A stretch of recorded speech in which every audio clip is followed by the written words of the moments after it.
Soy Fernando Díaz Villanueva. Hoy es 22 de febrero de 2021 y esto es La Contracrónica.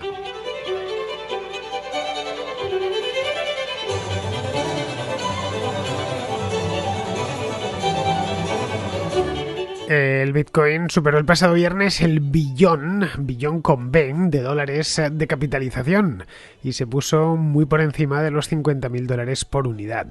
Esto sitúa a esta criptomoneda con un mayor valor bursátil que la propia Tesla. Muchos advierten que probablemente se trate de una burbuja que de un modo u otro, más pronto que tarde, reventará.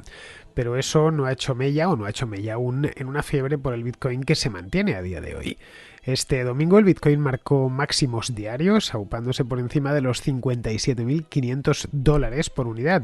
En lo que va de año ha subido un 90%, más de un 90%, y más de un 1000% en los últimos 11 meses, desde el pasado mes de marzo del año 2020. Entre tanto, el oro, que es el tradicional activo refugio, se ha dejado casi un 6% en el último mes y medio. El rally alcista del Bitcoin cobró un impulso inusitado cuando el fundador de Tesla, Elon Musk, anunció que la empresa había adquirido $1.500 millones en Bitcoins. Esto fue el pasado mes de enero. Y que bueno, aparte de eso, que anunció también que Tesla, esto lo anunció la propia Tesla, aceptaría esta criptomoneda como forma de pago para vender automóviles. No la acepta todavía, pero que la aceptaría en el futuro, que se lo estaban planteando seriamente. Todo esto lo vimos en una contracrónica de hace nada, un par de semanas, del pasado día 9 de febrero. La decisión de Tesla abrió las compuertas para que otras compañías se aventurasen por el incierto pero lucrativo sendero de la más célebre de todas las criptomonedas, que es el Bitcoin. Digo la más célebre porque es que hay muchas más. Es el caso, por ejemplo, del Bank of New York Mellon, que es, pues si no el más antiguo, uno de los más antiguos de Estados Unidos, que empezará a trabajar con bitcoins en un futuro próximo, o del gigante de las transacciones electrónicas, Mastercard, que también ha dicho ya que va a empezar a utilizarlo. Ante tanto movimiento, algunos inversores están planteándose por primera vez si el Bitcoin podría llegar a ser una alternativa real en las transacciones privadas.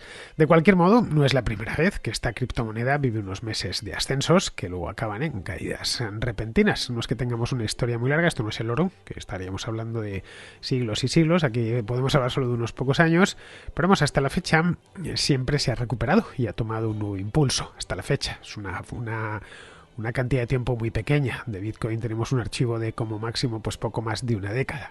Eso sí, esta vez ha llegado demasiado lejos y esto tendrá consecuencias. Lo que no sabemos aún es si serán buenas o malas.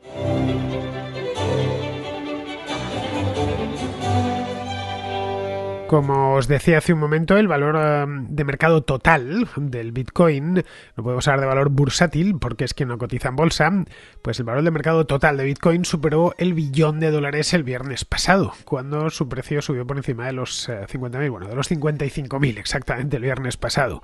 Ayer domingo se estaba pagando a 59.600. Dólares la unidad. Esto es una barbaridad. Vamos a ponerlo en otras divisas para que nos hagamos cargo de la jugada. 57.600 dólares son 47.500 euros a cambio de hoy. Vamos a ponernos en monedas hispanas, son 1.200.000 pesos mexicanos. Son 5.100.000 pesos argentinos. Os he hecho la conversión antes de grabar el programa. Y ahora por favor agárrense, abróchense los cinturones, son 100.000 millones de bolívares venezolanos. En fin, así podría continuar con el peso chileno, el colombiano, el quetzal guatemalteco, con todas las monedas, y en todos los casos nos quedaríamos alucinados de lo que ha llegado a valer una unidad de Bitcoin, es decir, un simple Bitcoin que nadie lo ha tenido en la mano, más allá de esas moneditas que hacen en cupro níquel, pero que son de pura publicidad, es decir, que no son Bitcoins acuñados. El Bitcoin no se acuña. Lo digo por si alguna vez veis alguno, no penséis que es un Bitcoin en moneda, amonedado, eso no existe. Bien, los partidarios, generalmente muy apasionados del Bitcoin, llevan pues tranquilamente 2 meses de fiesta. Si conocéis alguno personalmente, normalmente pues os lo estará recordando mañana, tarde y noche. Les gusta decir que esta moneda digital está en algo así como que está en camino ya de las estrellas, ¿no? Que después de esto primero barrieron con los 20.000, los 30.000, los 40.000, los 50.000 esta última semana, que ahora ya van a por los 60.000, luego pasarán los 100.000, en fin, que alguno, los más entusiastas, he llegado a leer en algún foro que se llegará a pagar $1.000.000 por un Bitcoin. La verdad es que podríamos reírnos, pero si nos cuentan hace solo unos años que se iban a llegar a pagar casi 60.000 euros o $60.000 por un Bitcoin, también nos hubiésemos reído, así que realmente no lo sabemos, quizá en el futuro. En fin, esto evidentemente no deja de ser una humorada del momento, pero quién sabe, quizá dentro de 3 años esté haciendo una contracrónica diciendo ayer el viernes pasado el Bitcoin superó el $1.000.000, quién sabe. Esto como se queda guardado y se queda grabado, pues habrá alguien que me lo recuerde. Bien, el Bitcoin se ha disparado hace poco tiempo, no es una cosa que venga, qué sé yo, desde hace meses y meses, no. Empezó en 2020, a principios de 2020, a subir lentamente.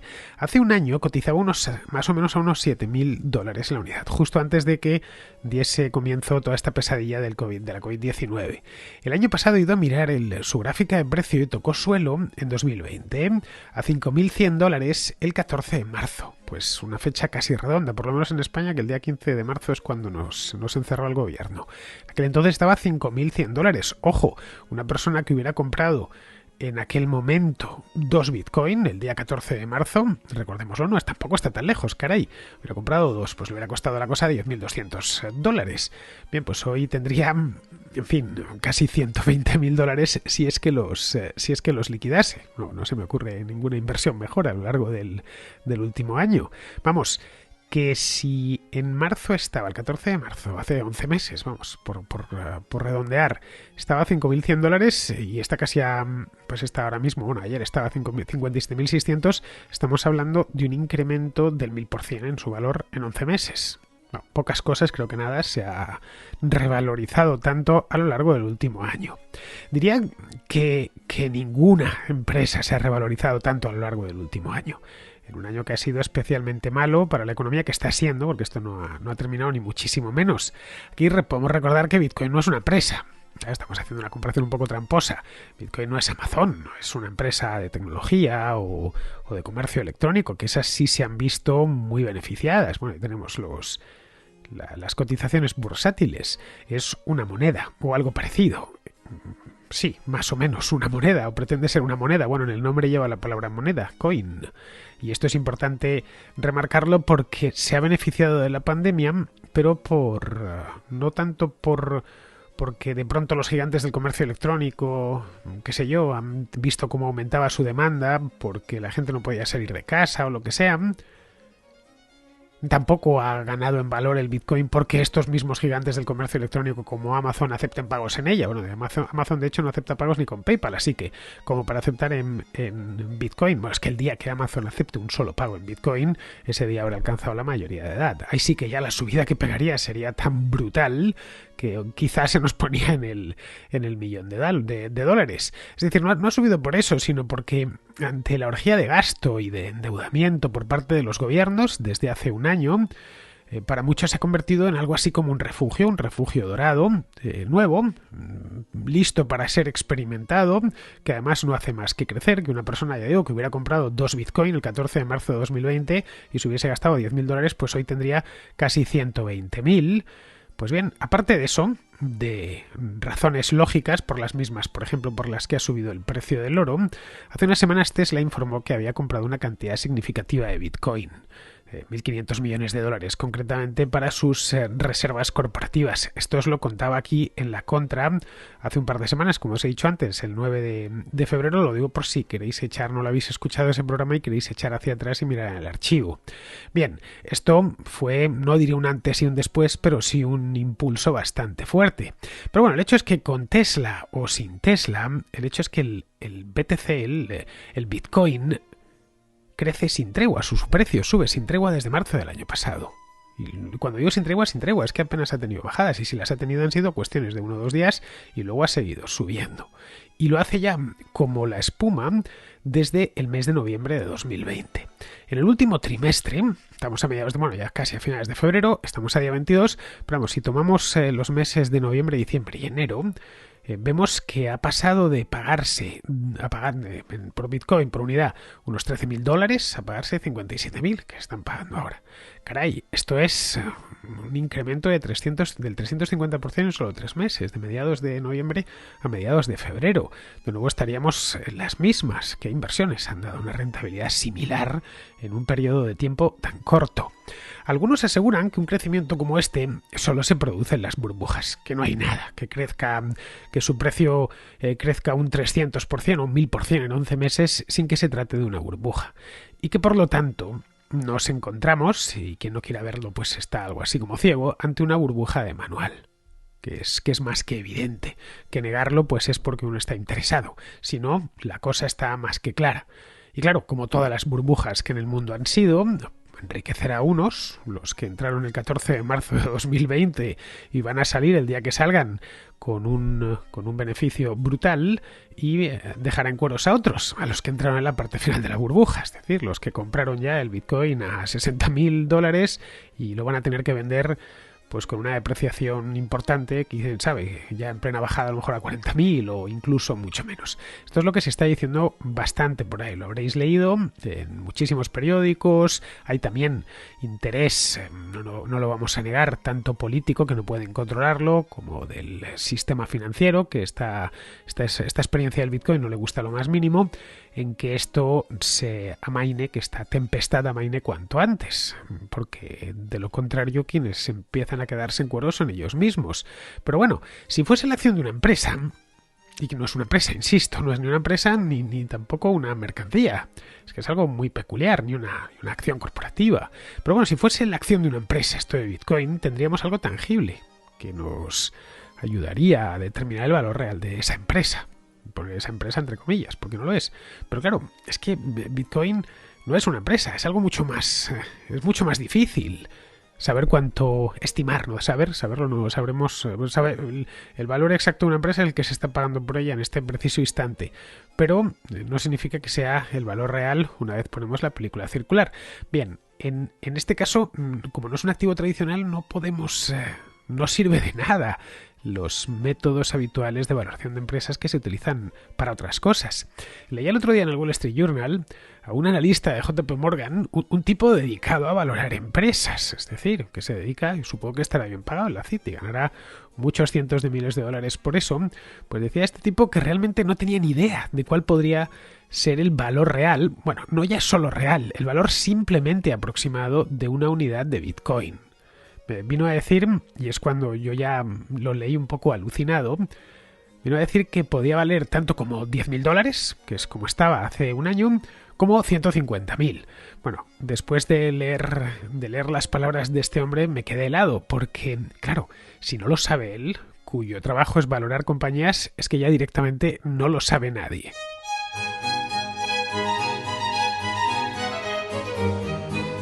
Podríamos, con todo, intentar averiguar, aunque sea de manera muy, muy, muy aproximada, y pongo muy 3 veces antes porque tiene que ser necesariamente aproximadísima, cuál es el valor real o lo más parecido a la realidad. Para eso habría que bajar al terreno, y lo primero que yo me preguntaría es cuánto cuesta producir un Bitcoin, es decir, en este caso generar un Bitcoin. En este caso, al ser algo que no tiene dimensión física, pues habría que preguntarse el coste en potencia de cálculo que supone parir o minar, que es el término que se utiliza, el término técnico bitcoinero, el coste en potencia de cálculo. A esto habría que sumarle la potencia de cálculo en la computadora, el consumo energético, etcétera, que supone minar una unidad de Bitcoin. Porque claro, no tiene forma física, entonces es la única, los costes de generar ese Bitcoin son exclusivamente esos. Pues la verdad es que no sé cuánto será, porque depende del lugar donde tengas la granja de computadoras para minar bitcoins. La electricidad no cuesta lo mismo en China, que en Kirguistán, que en Alemania, que en Canadá. Luego, lo mismo se puede decir de la circuitería que necesitas para minar, para hacer esos cálculos tan complejos. No cuesta lo mismo hoy que hace un año o que hace 3 años. El otro día comentábamos aquí, que nos lo comentaba un contraescucha, Vicente, que había un problema para aprovisionarse en lugares como España de tarjetas gráficas de gama alta. No recuerdo el nombre exactamente, porque yo tampoco es que sea usuario de videojuegos, pero vamos, una de, creo que de AMD. Porque al parecer estaban en China utilizándolas para minar bitcoins. Estas tarjetas gráficas evidentemente son capaces de hacer muchas operaciones por segundo y claro, es mucho más rentable dedicarlas al minado de bitcoin que a jugar al Counter-Strike, qué sé yo, a cualquiera de estos juegos que juega la gente por internet.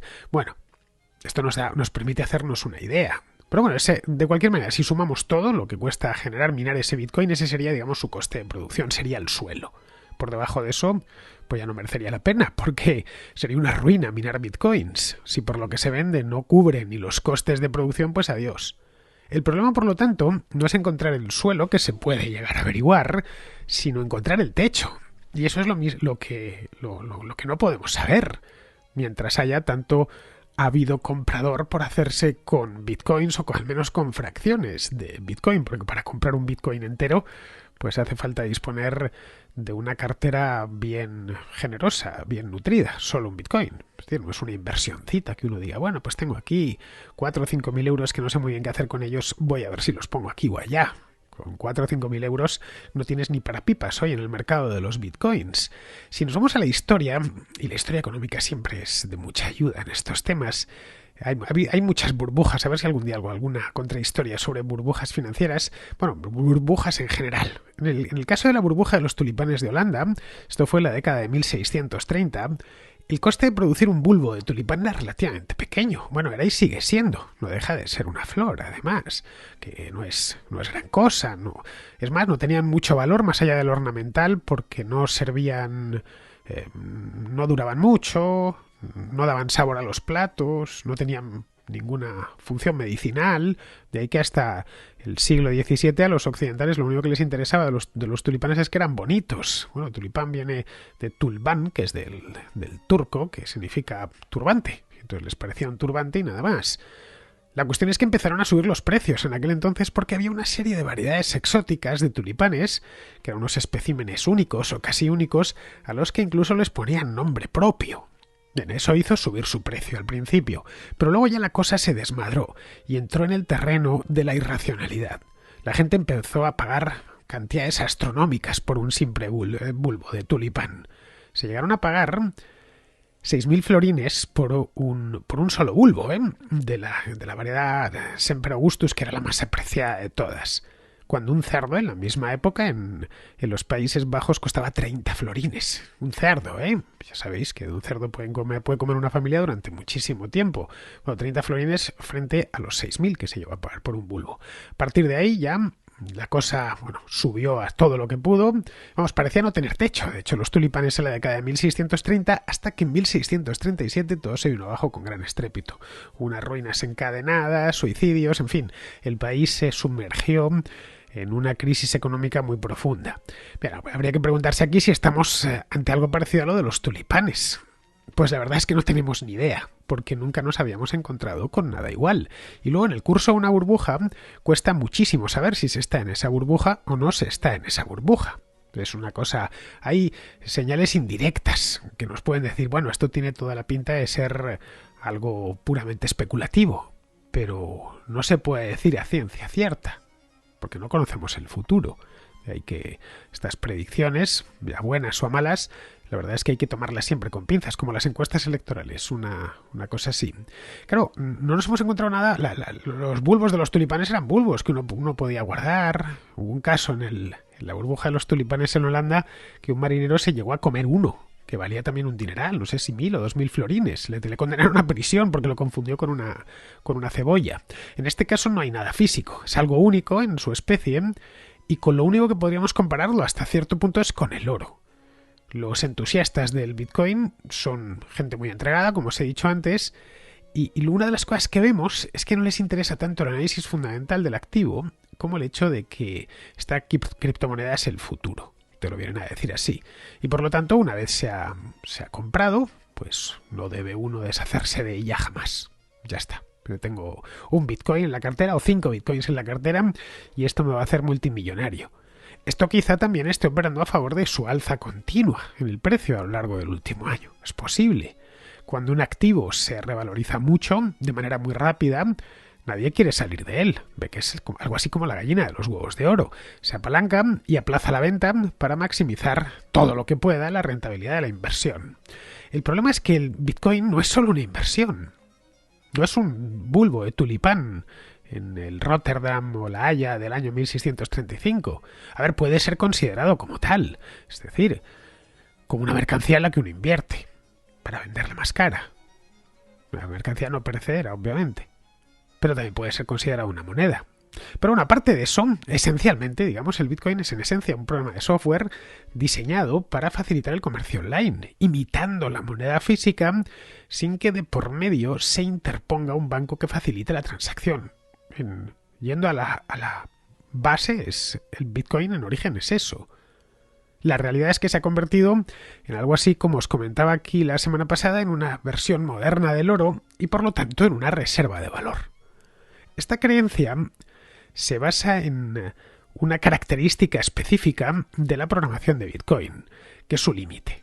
No se van a emitir tantos Bitcoins como hagan falta. No, en absoluto. Su límite es de 21 millones. Nada más. No habrá ningún Bitcoin más. No se van a poder crear más.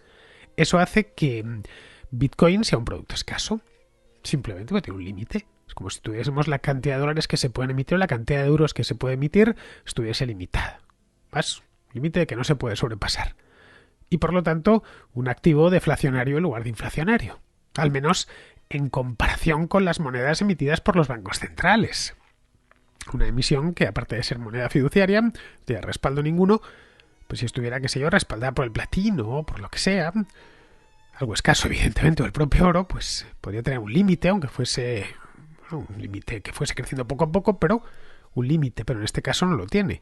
Y luego además, pues las emisiones de los bancos centrales están condicionadas de manera directa o indirecta por los gobiernos. Bitcoin de cualquier manera tiene su propia tasa de inflación, aunque es una tasa completamente predecible que está diseñada para ir disminuyendo a largo plazo. Actualmente se crean aproximadamente unos 6 millones de Bitcoins cada 10 minutos.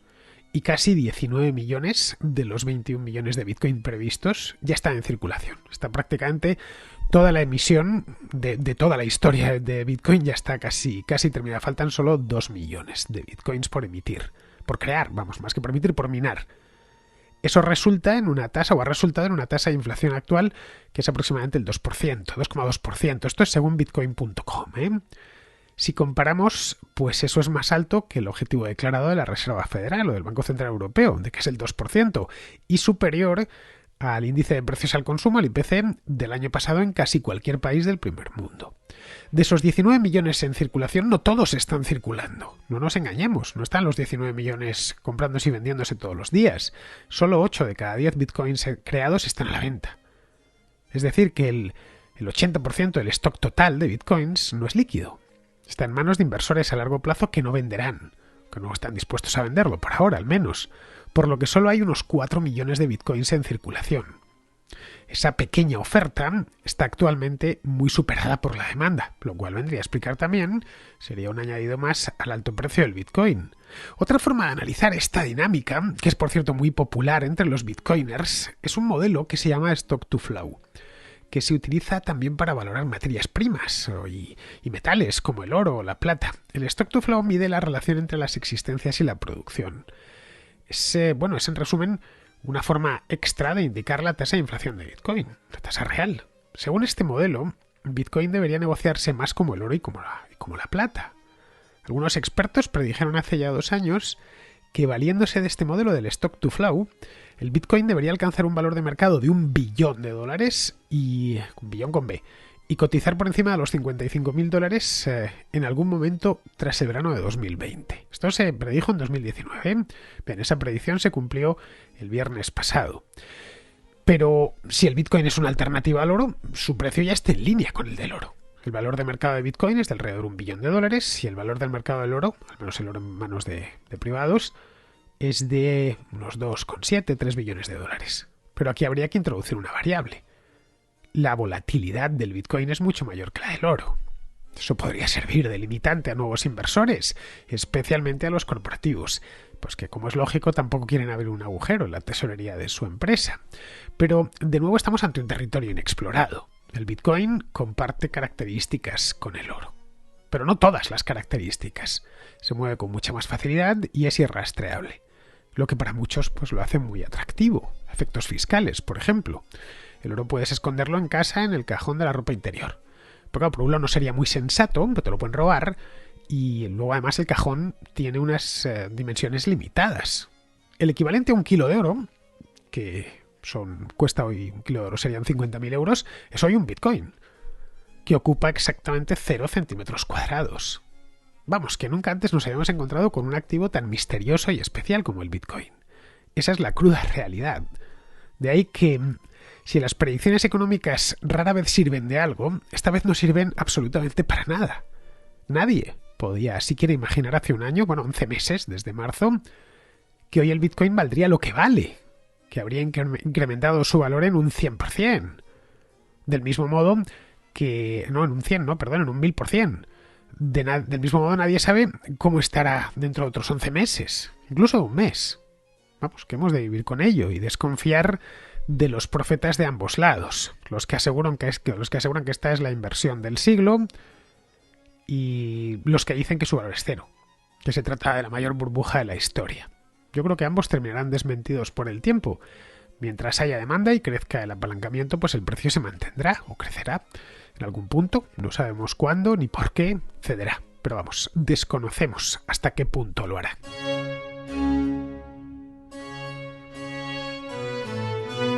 Vamos con la contrarréplica. Empezamos con Teresa, que es de Córdoba, y además de ser cordobesa es psiquiatra, y aporta lo siguiente sobre el debate de la transexualidad que tuvimos la semana pasada. Hola Fernando, te mando este audio en relación al debate que parece que se ha abierto con el tema de la disforia de género. Como bien has dicho, no se trata de una enfermedad en sí. Hace unos años, en anteriores manuales de clasificación diagnóstica, estaba incluido dentro de los trastornos de identidad sexual. Entonces sí tenía la palabra trastorno, considerándose trastorno en tanto en cuanto produce patrones del comportamiento que conllevan un sufrimiento significativo y una gran ventaja desadaptativa, así como que tenía un carácter transcultural y aparecía en todas las épocas. No obstante, en el último manual diagnóstico y estadístico de los trastornos mentales, que es el DSM-5, ya pierde el término trastorno para convertirse en disforia de género, haciendo referencia al malestar que puede acompañar a la incongruencia entre el género experimentado por un sujeto y expresado y el género asignado a nivel biológico. Este término es más descriptivo que el anterior y se centra en la disforia como problema clínico y no en la identidad per se. Es decir, en el sufrimiento que genera y no en la discordancia de género a nivel biológico. Entonces, a la pregunta de si se puede considerar una enfermedad como tal, yo diría que no. Pero como bien has dicho tú y algunas de las contraescuchas que han participado en estos últimos días, requiere de una intervención médica tanto para hacer un diagnóstico diferencial con otras entidades clínicas como para llevar a cabo un tratamiento que siempre tendrá que ser multidisciplinar. Participarán cirujanos, endocrinos, psicólogos, en fin. Espero haber podido aclarar alguna duda y nada, aprovecho para mandarte un saludo a ti y a todos los contraescuchas. Bueno, Teresa, pues más claro el agua del canal, el canal de Isabel II, que es el que abastece de agua a Madrid y es famoso por la claridad de sus aguas. Bien, este tema de la transexualidad creo que ya no da para mucho más de lo que hemos hablado aquí. Al final, si algo hemos sacado en claro, es que sin ser una enfermedad, pues requiere el concurso de médicos, ya sean endocrinos o cirujanos, incluso psiquiatras, por lo que la ley trans que presentó Irene Montero hace un par de semanas, que quita los informes médicos de toda esta ecuación, pues parece que no se sostiene. Pero bueno, ahí tenemos la guerra que se ha abierto dentro de las feministas, una guerra que no hace más que escalar, porque según leí el otro día colgaron de un árbol un monigote de la ministra Carmen Calvo, vamos, la vicepresidenta, mejor dicho, más que ministra, en Santiago de Compostela. En fin, ya veremos dónde queda la cosa. Bien, vamos ahora con Yeri, que nos habla del tema de las injurias y las calumnias que ha puesto tan de moda lo de Pablo Hasél. Te llamo para saludarte, para felicitarte por tu canal, porque él es genial. Y me parece que tu opinión siempre es, para mí, de las que escucho siempre sobre un tema. Siempre escucho tu opinión de las primeras para saber más o menos lo que alguien quiera decir sobre ese tema. Y siempre busco gente que pues tenga cierto rodaje y tenga una opinión bastante amplia siempre. El tema que quería comentarte es sobre el vídeo que sacaste ayer o anteayer sobre injurias, calumnias y demás. Sobre el tema este de Hassel, de esta persona tan buena por lo visto, que es un mesías o algo, que ha provocado que tantos niñatos salgan a la calle a destrozar cosas porque sí, porque parece que esa es la única manera de protestar hoy en día. Bueno, lo que quería plantearte es que concuerdo en parte contigo de que las injurias no deberían de ser delitos. Yo considero que sí deberían de estar castigadas, pero más bien como una falta y no como un delito. Pues con una multa, no sé. Eso ya lo determina la justicia, pero considero que no deberían de ser delitos, sino más bien falta civil.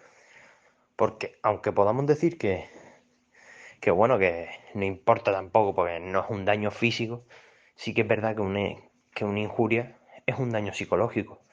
Y claro, puede de primeras parecer que, eso no importa, sí, pero sí, continuamente hay una persona, o dos personas, o tres, o muchas, que están insultándote, insultándote, insultándote todos los días, o cada X días insultándote, siempre diciéndote lo mismo, pues al final, queramos o no, somos personas, somos animales psicológicos. Y el constante acoso psicológico nos puede llegar a afectar y hay gente que lo pasa muy mal con eso, porque el bullying mismo es un delito, o bueno, no sé si es un delito, pero sí es algo que provoca mucho malestar en la gente.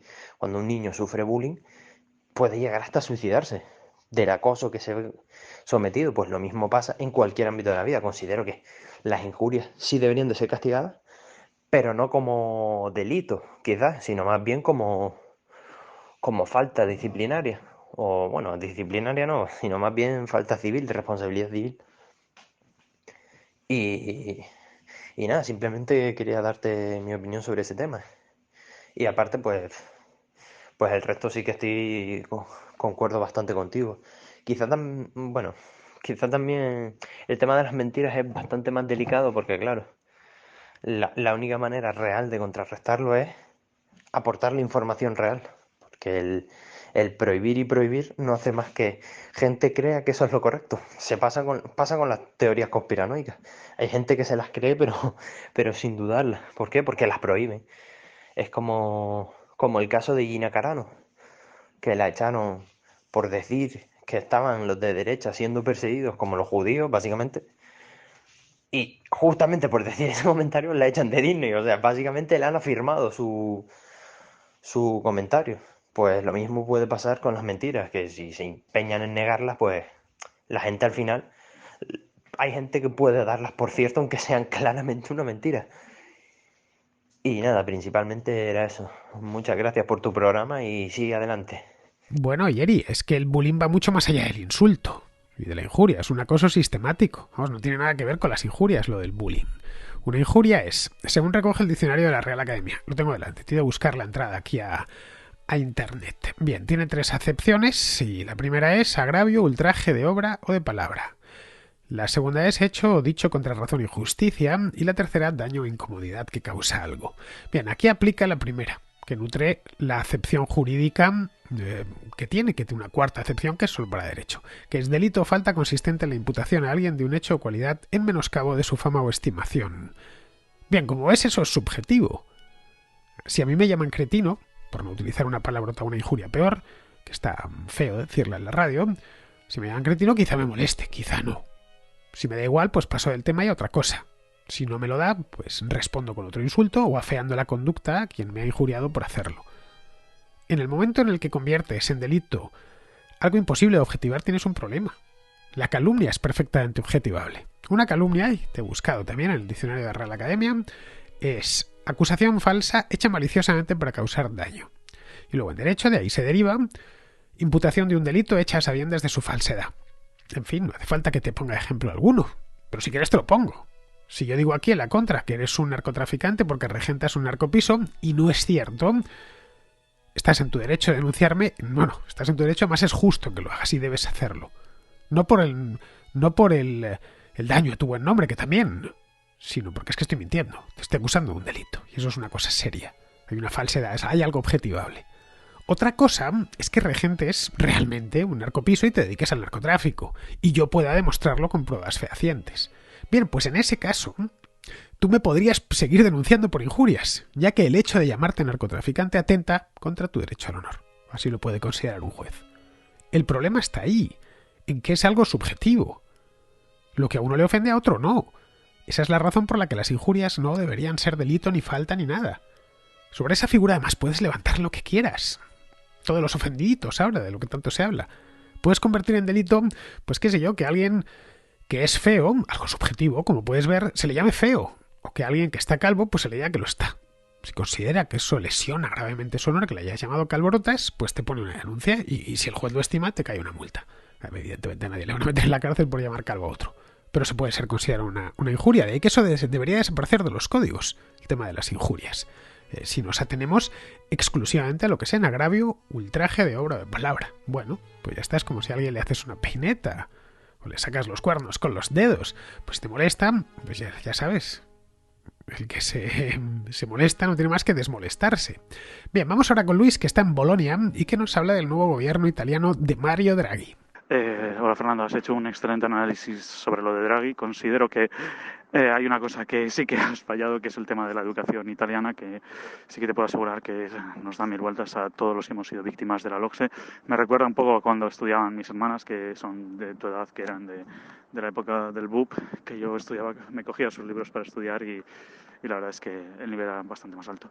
Bueno, a lo que iba, el tema de Draghi es bastante gracioso porque justo cuando se iba a decir quiénes eran los nuevos ministros, se le ha ocurrido al señor del comité de expertos decir que tenemos que ir hacia un bloqueo total en toda Italia. Se le ha ocurrido después de 2 meses moviéndose las variantes de sudafricana e inglesa, se le ha ocurrido decir que, oye, que hay mucha variante de esta, que hay que bloquearlo todo, que justo 2 meses después y justo cuando llega el señor Draghi. Es más, a raíz de este comunicado, el señor Speranza, que era el antiguo ministro de la Salud, se le ha ocurrido bloquear las instalaciones de esquí que iban a abrir este fin de semana y se le ha ocurrido en el último momento gracias al señor Ricciardi. ¿Qué ha ocurrido? Pues que todas las estaciones de esquí habían hecho ya sus propias inversiones para evitar el COVID, habían reducido su aforo al 30% y en algunos casos hasta el 10%, y a su vez en Suiza, que están abiertas, se está demostrando que no están infectadas, entre otras cosas porque van tapados todos, pero bueno. Se le ha ocurrido esto en el último momento, después de haberse callado durante los 2 últimos meses, lo cual me da a mí que aquí ha habido bastante cuchilladas por la espalda y ha retrasado todas estas inversiones a la semana del 5 de marzo, si no recuerdo mal. En cuanto a que la sociedad está contenta con Draghi, sí, es así.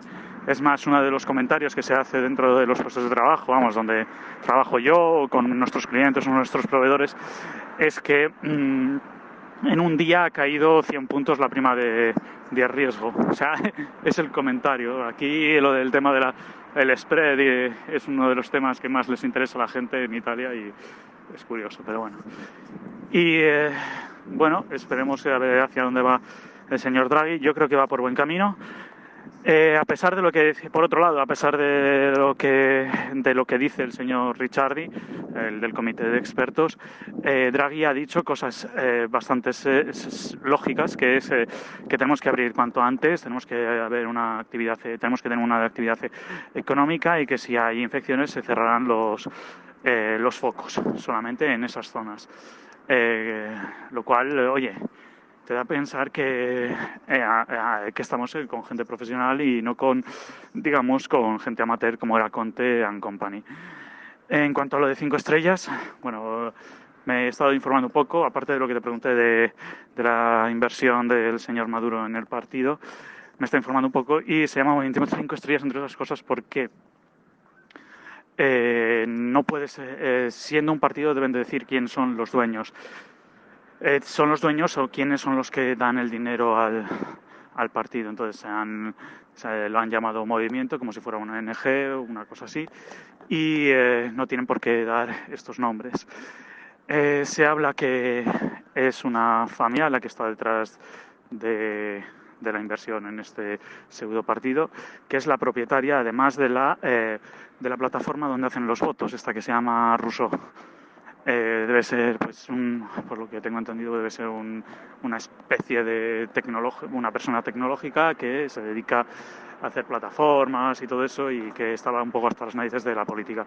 En cuanto a Beppe Grillo no es para nada el jefe del partido, es quien yo te digo, esta familia, perdona. Entre otras cosas, Beppe Grillo no se puede presentar porque está involucrado, debió de estar involucrado en un caso de asesinato o de homicidio, por lo cual no se puede presentar nunca. Y bueno, era esto, es unos pequeños apuntes de lo que has dicho, y bueno, que esperemos que ya vaya bien. Y como ya te enseñé el otro tiempo, a pesar de las nuevas variantes, en Italia, gente con coronavirus activo, pues oye, se está reduciendo pues a más de 3.000 al día, lo cual son buenas noticias. Nada, un saludo y espero no haber dado mucho la chapa. Chao. Pues muchas gracias, Luis. Nos has puesto al día sobre la actualidad italiana en 3 minutos.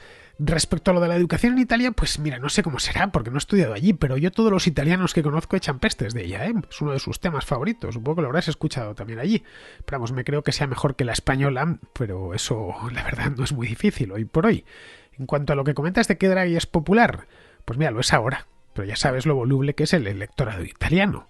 Si se pone en serio a hacer reformas, no tardará en ir perdiendo apoyos. Eso te lo puedo garantizar. Bien, pues vamos a terminar ya. Vamos con Pizarro, que nos habla de esto mismo, de Mario Draghi. En Italia, desde siempre y especialmente en esta última república, la forma de relación de la función pública son los intereses creados, que se traducen en un Estado grande, caro, espeso e ineficaz, en una economía lastrada y en una política inoperante. Ahora llega la promesa de maná, para un Estado que chapotea en deuda y déficit, y los políticos inoperantes saben lo que tienen que hacer, no entorpecer la llegada del maná. Este maná viene condicionado a unas reformas que cambiarían los actuales intereses creados. Mario conoce su país y sabe que no va a poder cambiarlo, pero sí sabe que va a poder aterrizar el maná o gran parte de él con las palabras y los gestos adecuados, aunque no se concreten en nada. El Salvador es un mero conseguidor, con la ventaja de no tener un partido ni un prometedor futuro. Un gran saludo de Pizarro. Y hasta aquí, queridos amigos, llega la contra de hoy, 22 de febrero, y os invito a que regreséis por aquí mañana.